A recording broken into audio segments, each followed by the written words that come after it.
সুপ্রিয় খামারি ভাইরা, আমরা আজকে তেলাপিয়া মাছের সবথেকে কমন হলো স্ট্রেপ্টোকক্কাস ডিজিজ। সেই ডিজিজটা নিয়ে কিন্তু ফুললি আলোচনা করব। প্রায় 3000 বছর আগ থেকে এই তেলাপিয়া মাছটা কিন্তু চাষ হয়ে আসছে সারা পৃথিবীতে। যেহেতু চাষযোগ্য মাছের মধ্যে এই মাছটির উৎপাদন সারা পৃথিবীতে সেকেন্ড, সুতরাং এই মাছটি সারা পৃথিবীতে একটা খুবই গুরুত্বপূর্ণ ভূমিকা রাখে। সমগ্র সাউথ এশিয়ার মধ্যে সবথেকে বেশি চীন দেশে এই তেলাপিয়া মাছ উৎপাদন হয়। সারা পৃথিবীর উৎপাদনের প্রায় 50%, আর আমাদের বাংলাদেশে প্রায় 7% উৎপাদন হয় সারা পৃথিবী তেলাপিয়া মাছ উৎপাদনে। এই জন্য তেলাপিয়া মাছ যেহেতু খুবই ভালোভাবে এবং বিভিন্ন বিজ্ঞানসম্মতভাবে চাষ করতে হয়। এই ডিজিজটা স্ট্রেপ্টোকক্কাস এসপি নামক এক ধরনের ব্যাকটেরিয়ার মাধ্যমে হয়।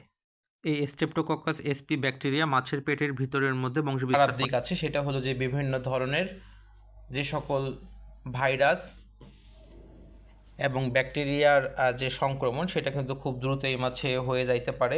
তবে সবথেকে কমন যে ডিজিজটা, সেটা হইল এই তেলাপিয়া মাছের স্ট্রেপ্টোকক্কাস ডিজিজ।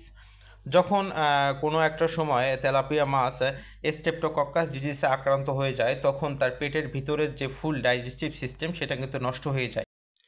যখন মাছের পেটের ভিতরে ডাইজেস্টিভ সিস্টেম ফুললি নষ্ট হয়ে যায়, তখন কিন্তু পুকুরের মধ্যে খাবার খাওয়া মাছ একেবারে বন্ধ করে যায়। আর এই সমস্যার সমাধানে আমরা দ্য একমি ল্যাবরেটরিজের যেটা হলো প্রোজাইম বেড, সেটা কিন্তু আমরা খাবারের সাথে ব্যবহার করতে পারি।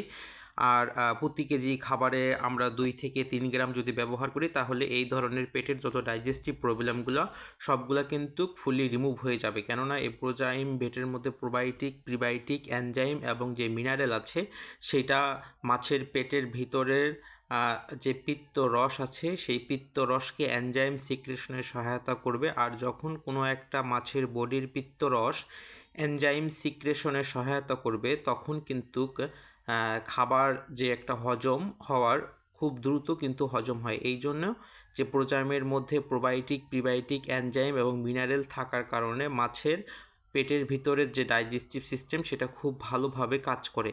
আর যখন কোনো একটা মাছের পেটে ডাইজেস্টিভ সিস্টেম ভালোভাবে কাজ করবে, তখন কিন্তু ক্ষতিকারক যে সকল ব্যাকটেরিয়া, সেগুলো কিন্তু মাছের পেটের মধ্যে বংশবিস্তার করতে পারবে না।